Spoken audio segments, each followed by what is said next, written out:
اللہ سبحانہ و تعالیٰ کا خاص فضل ہے، کرم ہے کہ اس نے ہمیں دوبارہ اس بابرکت محفل میں جمع کیا۔ تو یہ محفل صرف پڑھنے اور سننے کا نام نہیں، بلکہ یہ ہمارے قلوب کی آبیاری، ہمارے کردار کی تعمیر اور ہماری زندگیوں کی تربیت کا ذریعہ ہے۔ تو یاد رکھیں کہ علم صرف الفاظ کا ذخیرہ ہی نہیں، بلکہ یہ دلوں میں روشنی، سوچ میں بیداری اور اعمال میں تبدیلی پیدا کرتا ہے۔ اگر یہ علم ہمارے رویوں کو نہ بدلے تو یہ صرف معلومات ہیں، لیکن جب یہ دل کو جو ہے وہ ایک فکر دیتا ہے، ایک شعور دیتا ہے، اور اسی طرح قدموں کو جو ہے وہ نیکی کی طرف بڑھانے میں مدد کرتا ہے، تو یہی علم جو ہے وہ نور اور یہی علم حیات بن جاتا ہے۔ تو ہمارا یہ 40 روزہ تعلیمی و تربیتی جو سفر ہے، اسی مقصد کے تحت ہے کہ ہم کتاب و سنت سے براہ راست رہنمائی لے کر اپنی سوچ کو سنواریں، اپنے اخلاق کو نکھاریں اور اپنے عمل کو کتاب و سنت کے مطابق ڈالیں۔ تو آئیں ہم سب یہ عہد کریں کہ ہم صرف سننے والے نہیں بنیں گے، بلکہ سیکھ کر اپنی زندگیوں میں دین کو زندہ کرنے والے بنیں گے۔ تو بڑھتے ہیں اپنے لیسن کی جانب۔ نیا باب ہمارا سٹارٹ ہو رہا ہے، آخری باب ہے، باب الذکری و دعائی، ذکر اور دعا کا بیان۔ یہ نیا باب سٹارٹ ہو رہا ہے اور اس کتاب الجامعہ کا جو وہ ہے تقریباً آخری باب ہے،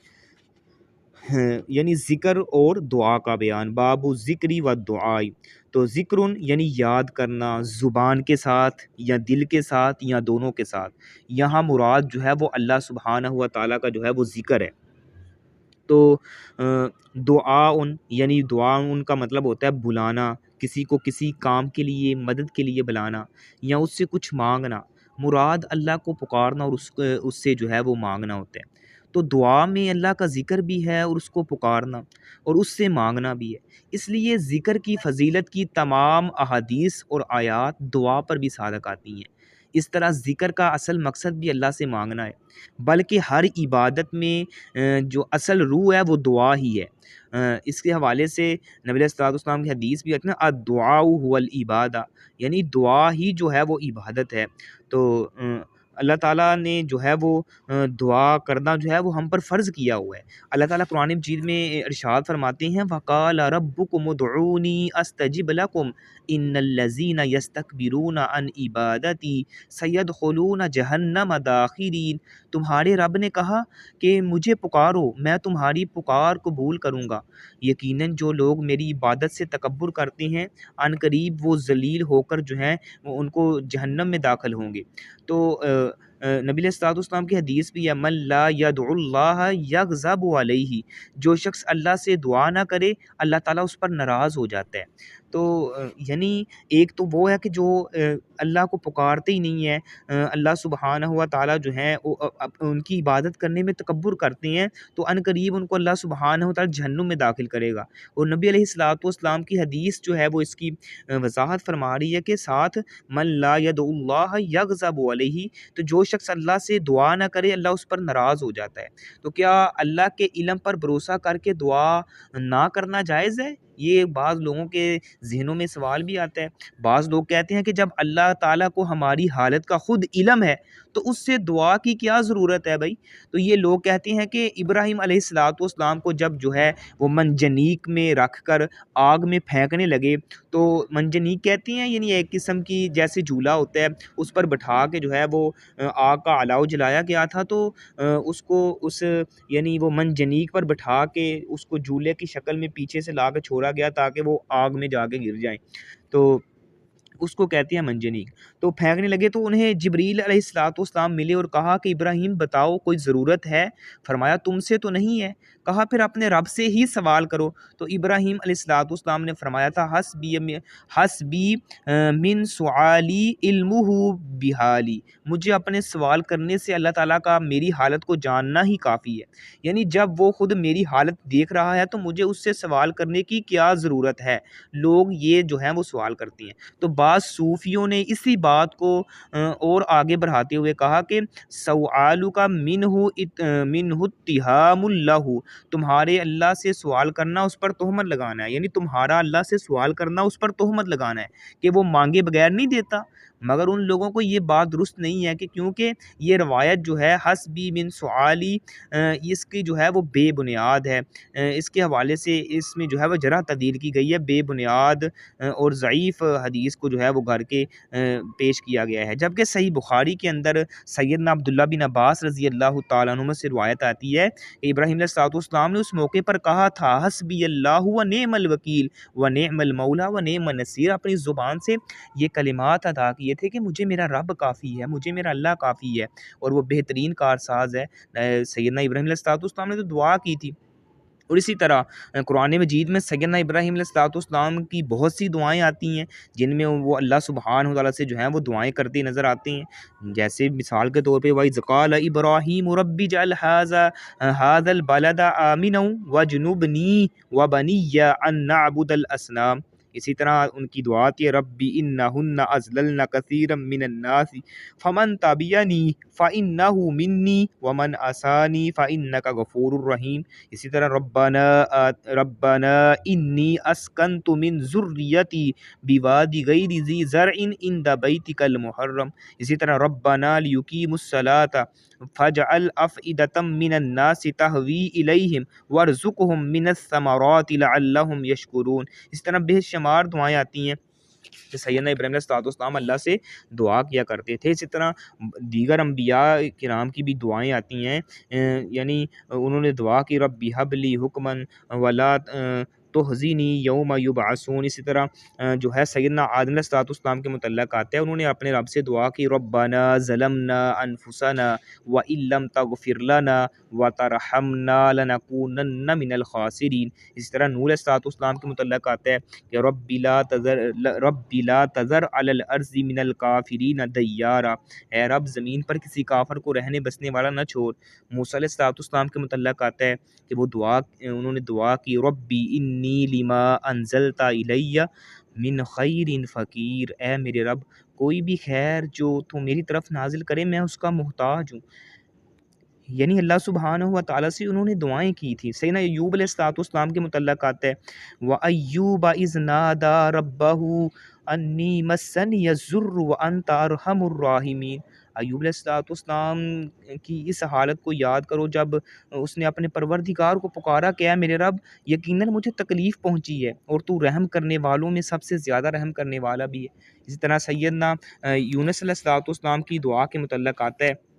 کہ انہوں نے اللہ تعالیٰ سے دعا کی لا الہ الا انت سبحانک انی کنت من الظالمین، تیرے سوا کوئی سچا معبود نہیں، تو پاک ہے، بے شک میں ہی جو ہوں وہ ظالمین میں سے ہوں۔ تو قرآن مجید میں کئی دعائیں ہیں جنہیں پڑھنے کا اللہ تعالیٰ نے حکم دیا ہے، مثلا فرمایا وَقُلْ رَبِّ زِدْنِی عِلْمًا، اور کہ میرے رب مجھے علم میں زیادہ کر۔ اسی طرح وَقُلْ رَبِّ أَدْخِلْنِی مُدْخَلَ صِدْقٍ وَأَخْرِجْنِی مُخْرَجَ صِدْقٍ وَاجْعَل لِّی مِن لَّدُنْکَ سُلْطَانًا نَصِیرًا، اور دعا کیا کریں کہ اے میرے رب مجھے جہاں لے جا اچھی طرح لے جا، اور جہاں سے نکال اچھی طرح نکال، اور میرے لیے اپنے پاس سے مدد دینے والا غلبہ بھی جو ہے وہ مقرر فرما دے۔ تو رسول اللہ صلی اللہ علیہ وسلم نمازوں میں صبح و شام کے وقت اور دوسرے تمام اوقات میں جو دعائیں کرتے تھے وہ یعنی احادیث سے وغیرہ سے ملتی ہیں۔ تو انبیاء کرام کی دعاؤں میں اللہ تعالیٰ کی خاص طور پر پڑھنے کا جو ہے وہ حکم دے کر سکھائی ہوئی ہیں کہ رسول اللہ علیہ وسلم کی تمام اوقات کی مناسبت سے اگر دیکھی جائے تو دعاؤں کے بعد بھی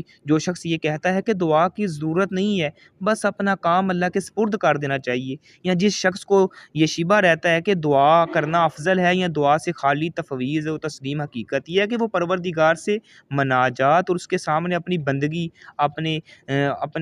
چھوٹے پن ہونے کا اظہار اور اپنے گناہوں کے اعتراف کی لذت سے وہ آشنا ہی نہیں ہے، اس کو پتہ ہی نہیں ہے کہ اللہ سبحانہ تعالیٰ سے مانگنے میں کتنی لذت ہے۔ تو اس حوالے سے اس میں جو ہے وہ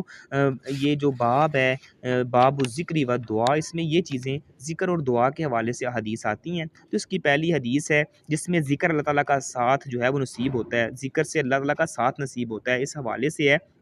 بسم اللہ الرحمن الرحیم عن ابی ہریرہ رضی اللہ عنہ قال قال رسول اللہ صلی اللہ علیہ وسلم یقول اللہ تعالی انا مع عبدی ما ذکرنی وتحرکت بی شفتاہ اخرجہ ابن ماجہ۔ سیدنا ابو ہریرہ رضی اللہ تعالیٰ عنہ سے روایت ہے کہ رسول اللہ صلی اللہ علیہ وسلم نے ارشاد فرمایا، اللہ تعالیٰ فرماتی ہیں کہ میں اپنے بندے کے ساتھ ہوں جب تک وہ مجھے یاد کرے اور میرے ساتھ اس کے دونوں ہونٹ جو ہیں وہ حرکت کریں تو میں اس کے ساتھ ہوں۔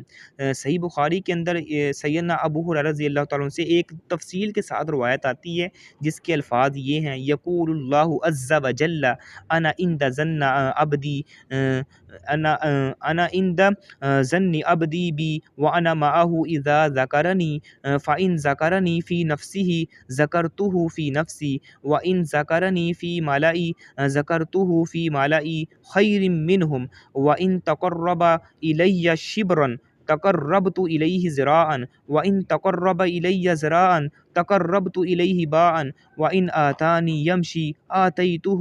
ہرولۃ۔ اللہ عز و جل فرماتے ہیں کہ میں اپنے بندے کے جو ہے وہ گمان کے متعلق اس کے مطابق ہوتا ہوں اور میں اس کے ساتھ ہوتا ہوں جب وہ مجھے یاد کرے تو اگر وہ مجھے اپنے آپ میں یاد کرے، اپنے نفس میں یاد کرے تو میں اسے اپنے آپ میں یاد کرتا ہوں۔ اگر وہ کسی جماعت میں میرا ذکر کرتا ہے تو میں اس سے بہتر جماعت میں اس کا ذکر کرتا ہوں، یعنی اللہ سبحانہ وتعالیٰ اپنے فرشتوں میں جو ہے وہ اس کا ذکر کرتے ہیں۔ اگر وہ ایک بلشت جو ہے وہ میرے قریب ہو تو میں ایک ہاتھ اس کے قریب ہوتا ہوں، اگر وہ ایک ہاتھ میرے قریب ہو تو میں دونوں ہاتھ پھیلانے کے برابر اس کے قریب ہوتا ہوں، اگر وہ میرے پاس چل کر آتا ہے تو میں اس کے پاس دوڑ کر آتا ہوں۔ یعنی اللہ سبحانہ و تعالیٰ اپنے بندے کو فرما رہی ہے ذکر کے درجات، یعنی اس حدیث سے معلوم ہوا کہ ذکر کا کامل درجہ یہ ہے کہ آدمی دل کے ساتھ ساتھ زبان سے بھی ذکر کرے، یعنی اللہ تعالیٰ کا ذکر یعنی دل کے ساتھ ساتھ جو ہے وہ بندہ زبان سے بھی اللہ کا ذکر کرے، کیونکہ فرمایا کہ میں اپنے بندے کے ساتھ ہوں جب وہ مجھے یاد کرے اور میرے ساتھ اس کی ہونٹ جو ہیں وہ حرکت کریں۔ اگر صرف دل میں اللہ کو یاد کرے تو یہ بھی ذکر ہے، اور اگر کوئی بھی نیکی کا کام کرتے وقت اللہ تعالیٰ کی رضا دل میں رکھے اور مسلسل اپنی یاد میں رکھے تو یہ بھی ذکر ہے۔ اگر دل متوجہ نہ ہو اور زبان ذکر کرے گی تو وہ گناہ سے محفوظ رہے گی، اور جسم جو ہے وہ انسان کا کم از کم ایک عضو تو ہے وہ ذکر الہی سے مصروف تو ہوگا نا، یعنی اللہ تعالیٰ توفیق دے گا تو دل اور دوسرے اعضاء بھی شریک ہو جائیں گے، تو اللہ کے ذکر سے اللہ تعالیٰ کا ساتھ نصیب ہوتا ہے۔ اللہ تعالیٰ فرماتے ہیں کہ کوئی بھی اللہ تعالیٰ نے فرمایا نا کہ کوئی بھی تین شخص جو آپس میں کوئی سرگوشی کرتے ہیں تو اللہ تعالیٰ ان کا چوتھا ہوتا ہے، اگر 5 ہوں تو ان کا چھٹا ہوتا ہے، اس سے کم یا زیادہ ہوں تو ان کے ساتھ ہوتا ہے۔ تو اس آیت میں جو ہے اسی حوالے سے جو ہے وہ بیان کیا گیا ہے، یعنی اللہ تعالیٰ ہر ایک کے ساتھ ہے، یہ معیت عامہ ہے، ایک معیت جو ہے وہ خاص ہے جو خاص لوگوں کو حاصل ہوتی ہے، جیسے اللہ تعالیٰ فرماتے ہیں نا ان اللہ مع الذین اتقوا والذین هم محسنون، اللہ تعالیٰ ان لوگوں کے ساتھ ہے جو متقی ہیں، جو محسن ہیں۔ تو اب جس کا خاص ساتھی اللہ تعالیٰ بن جائے اسے فکر کی کیا ضرورت ہے؟ تو یہی بات نبی علیہ الصلوۃ والسلام نے غار ثور کے اندر جو سیدنا ابوبکر صدیق رضی اللہ تعالیٰ عنہ کو پریشانی کے وقت فرمائی تھی نا کہ لا تحزن ان اللہ معنا، تم غم نہ کرو، یقیناً ہمارے ساتھ ہمارا رب ہے، ہمارے ساتھ ہمارا اللہ ہے۔ اور موسیٰ علیہ السلام نے جو ہے وہ سمندر کے سامنے آ جانے پر اپنی قوم سے کہی تھی کلا ان معی ربی سیہدین، ہرگز نہیں میرا رب جو ہے وہ میری رہنمائی فرمائے گا۔ تو ذکر کی برکت سے یہ معیت حاصل ہوتی ہے۔ اگر ذکر الہی کا کوئی اور فائدہ نہ بھی ہو تو یہی فائدہ کیا کم ہے کہ اللہ تعالیٰ اس کا ساتھی بن جاتا ہے۔ یعنی ذکر کے بہت زیادہ فوائد و ثمرات ہیں، ان میں سے سب سے اہم یعنی ذکر کرنے کا جو فائدہ نظر آ رہا ہے وہ یہ ہے کہ اللہ سبحانہ و تعالیٰ کا انسان کو ساتھ مل جاتا ہے۔ تو یہ کوئی کم ہے جس کو اللہ کی معیت مل جائے، جس کو اللہ کا ساتھ مل جائے، اسے دنیا میں اور کیا چاہیے؟ یعنی سیدنا ابوبکر صدیق رضی اللہ تعالیٰ عنہ کو نبی علیہ الصلوۃ والسلام جب یہ الفاظ کہے کہ لا تحزن ان اللہ معنا، اے ابوبکر غم نہ کریں، ہمارے ساتھ تو ہمارا رب ہے، تو اس لیے جس کو رب کی معیت مل جاتی ہے، رب کا ساتھ مل جاتا ہے، اسے پھر کسی قسم کی جو ہے وہ ڈر اور خوف اور کسی قسم کی ٹینشن کی ضرورت نہیں رہنی چاہیے، کیونکہ اس کو اللہ سبحانہ و تعالیٰ کا ساتھ مل گیا ہے۔ تو اس حدیث مبارکہ کے اندر سے ہمیں جو یہ پہلو تربیتی اور فکری پہلو نظر آ رہے ہیں کہ یہ حدیث دراصل قرب الہی کی کنجی ہے کہ اللہ تعالیٰ نے اپنی معیت کو کسی مقام، نسب یا عبادت کے حجم سے نہیں بلکہ ذکر سے وابستہ کی ہے۔ تو یہ پیغام ہے، جو شخص اپنے رب کو یاد رکھتا ہے وہ کبھی تنہا نہیں رہتا، وہ کبھی اکیلے نہیں رہتا۔ تو ذکر صرف زبان کی حرکت نہیں ہے بلکہ دل کی بیداری کا نام ہے۔ یہ بندے اور رب کے درمیان ایک ایسا رابطہ ہے جو وقت، جگہ، حالت یا کسی کا محتاج نہیں ہے۔ تو جب انسان دنیا کے شور میں اپنے رب کا نام لیتا ہے تو گویا وہ اپنے اندر ایک نور جلا دے رکھتا ہے، تو جو اسے گمراہی، غفلت اور اس کو اندھیرے سے بچاتا ہے۔ تو ذکر جو ہے وہ بندے کی زندگی کو خالی وقت سے قیمتی لمحے میں بدل دیتا ہے۔ تو جس کی ہونٹ جو ہیں وہ ذکر سے تار ہوں، اس کا دل خوف سے پاک ہو اور وہ رب کے قریب ہو جاتا ہے۔ تو وہ خوش قسمت انسان ہے جس کو جو ہے وہ اللہ سبحانہ تعالیٰ کی معیت مل جائے اور اللہ سبحانہ و تعالیٰ کا قرب مل جاتا ہے۔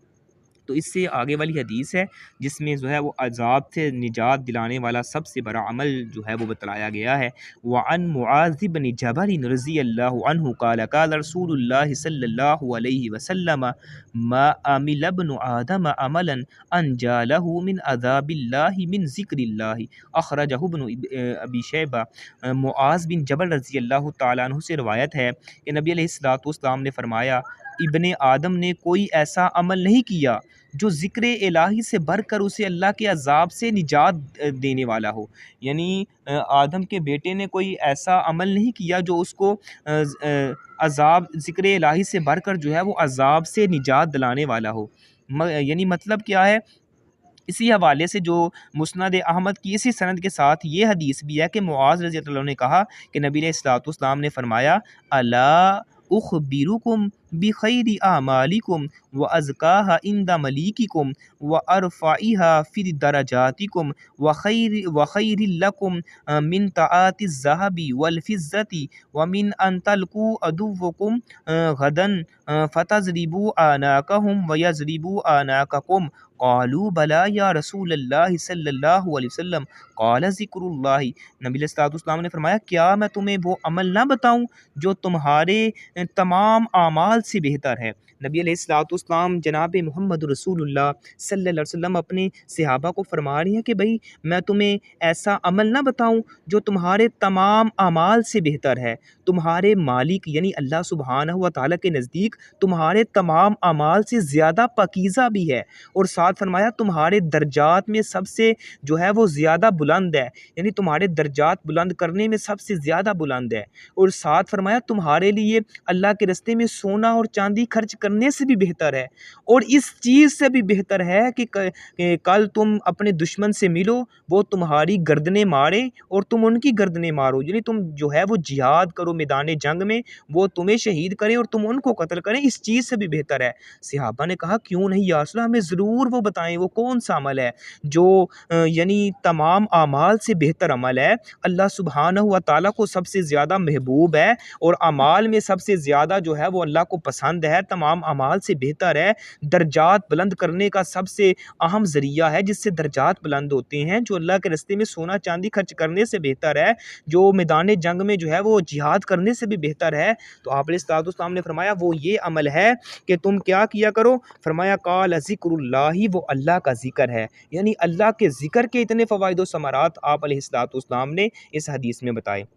کہ اللہ کے ذکر سے بڑھ کر عذاب الہی سے بچانے والا کوئی عمل نہیں ہے۔ تو اس حدیث سے معلوم ہوا کہ اللہ کے عذاب سے نجات دلانے والا سب سے بڑا عمل جو ہے وہ ذکر الہی ہے، اللہ کا ذکر ہے، کیونکہ جب تک آدمی مسلمان نہ ہو تو عذاب الہی سے بچ ہی نہیں سکتا، اور کلمہ اسلام کا بڑا حصہ جو ہے وہ ذکر الہی پر مشتمل ہے، تو یہی کلمہ قیامت کے دن نجات کا باعث ہوگا۔ اس کے علاوہ اللہ تعالیٰ کی تسبیح و تحمید ہے، دوسرے اذکار ہیں، دنیا اور آخرت کی مصیبتوں اور پریشانیوں سے نجات دلانے میں دوسری تمام چیزوں سے زیادہ تر جو اثر رکھتے ہیں۔ تو اس لیے اللہ تعالیٰ نے ہر مشکل موقع پر اپنے ذکر کی تلقین فرمائی ہے، یعنی جو بھی مشکل وقت آپ پر آ جاتا ہے تو میرا ذکر کیا کریں۔ دشمن کے مقابلے کے وقت جو قتل کرنے کے اور قتل ہونے کے وقت جو ہے وہ یہ ہے کہ یا ایھا الذین آمنوا اذا لقیتم فئۃ فاثبتوا واذکروا اللہ کثیرا لعلکم تفلحون۔ اے وہ لوگوں جو ایمان لائے ہو، جب تم کسی جماعت سے ملو تو ثابت قدم رہو اور اللہ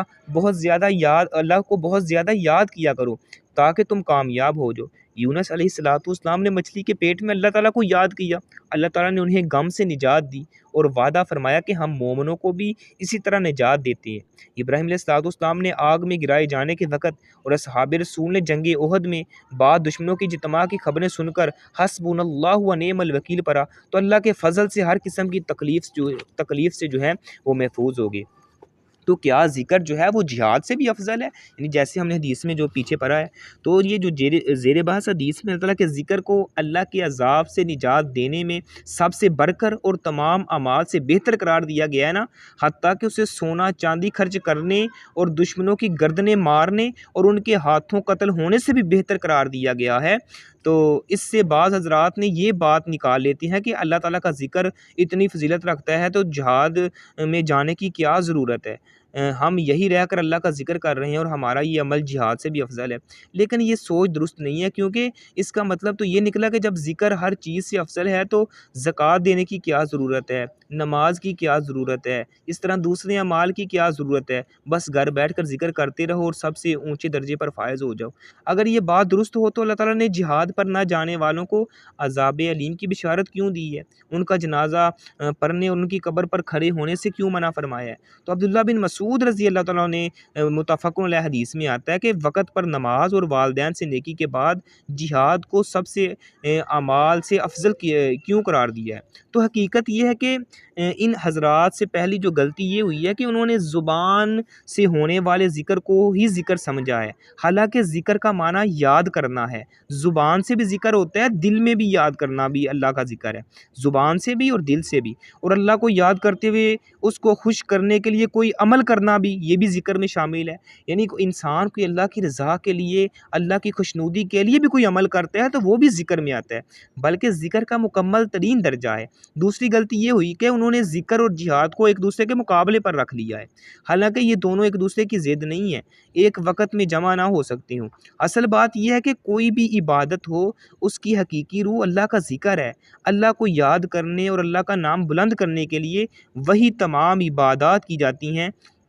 جیسے نماز کے متعلق فرمایا وَأَقِمِ الصَّلَاةَ لِذِكْرِي، نماز کو میری یاد کے لیے قائم کرو، یعنی نماز پڑھو تو میری یاد کے لیے پڑھو۔ اس لیے اللہ تعالیٰ کا ذکر نماز سے بھی بڑا ہے، کیونکہ نماز کا اصل مقصد وہی ہے جو اللہ تعالیٰ نے فرمایا ہے اُتْلُو مَا أُوحِیَ إِلَيْکَ مِنَ الْکِتَابِ وَأَقِمِ الصَّلَاةَ إِنَّ الصَّلَاةَ تَنْہَىٰ عَنِ الْفَحْشَاءِ وَالْمُنکَرِ وَلِذِکْرُ اللہِ اکبر، پر جو کتاب میں سے تیری طرف وحی کی گئی ہے اور نماز قائم کر، یقیناً نماز جو ہے وہ بے حیائی سے،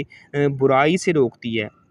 اور بلا شبہ اللہ کا ذکر جو ہے وہ سب سے بڑا ہے۔ تو جہاد کا اصل مقصد بھی اللہ تعالیٰ کا کلمہ دنیا میں غالب کرنا ہوتا ہے۔ من قاتل لتکون کلمۃ اللہ العلیٰ فہو فی سبیل اللہ، جو شخص اس لیے لڑے کہ اللہ کی بات ہی سب سے اونچی ہو جائے تو وہ فی سبیل اللہ ہے۔ تو صدقات و سیام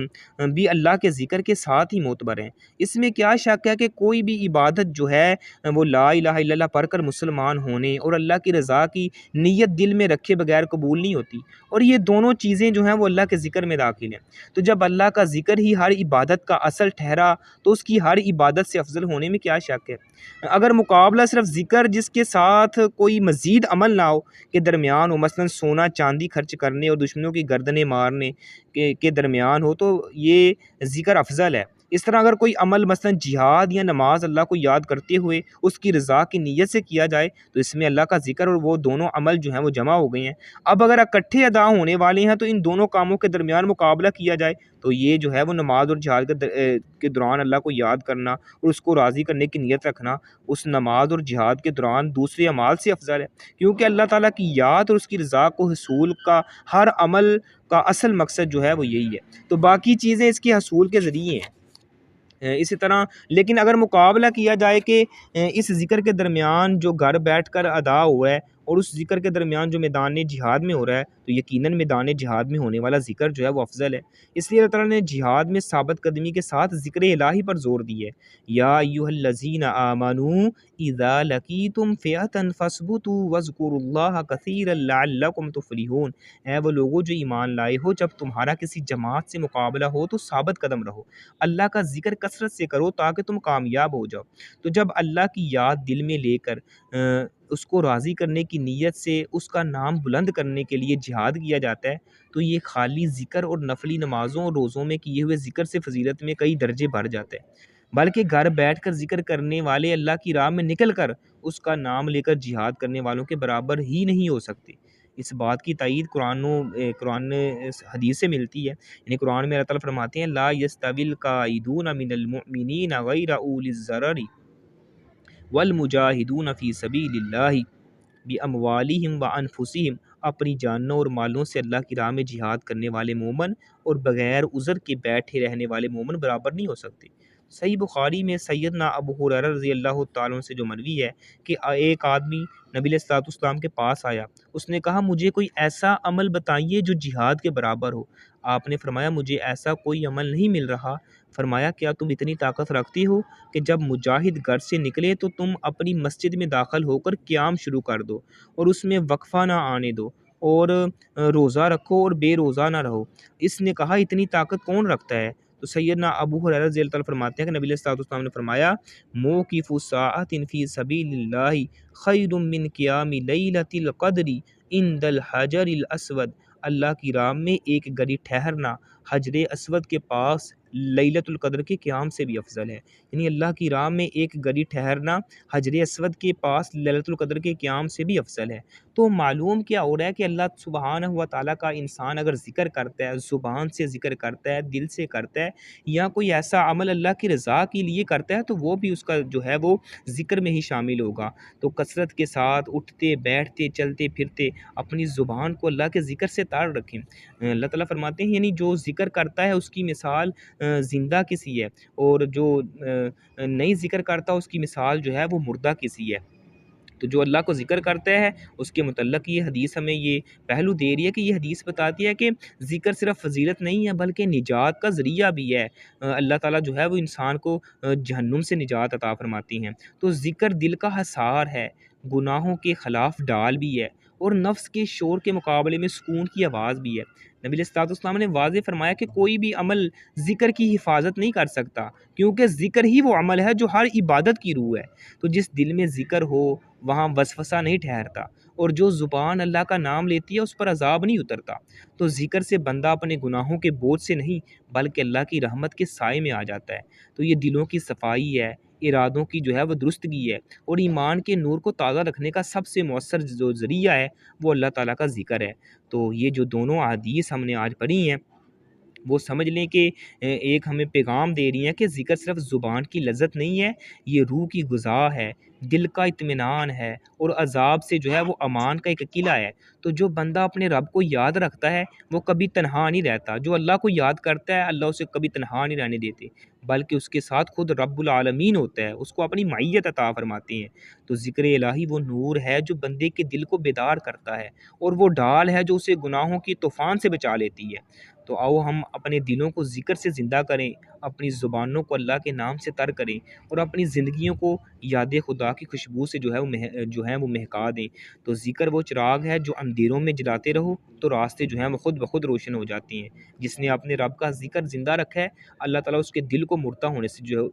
سے جو ہے وہ بچا لیتا ہے۔ تو اللہ سبحانہ و تعالیٰ سے دعا ہے اللہ ہمیں ہر حال میں اٹھتے بیٹھتے چلتے پھرتے کام کاج میں اپنا ذکر کرنے کی توفیق عطا فرمائے۔ ذکر زبان سے، دل سے، اعمال کے ذریعے بھی کیا جا سکتا ہے۔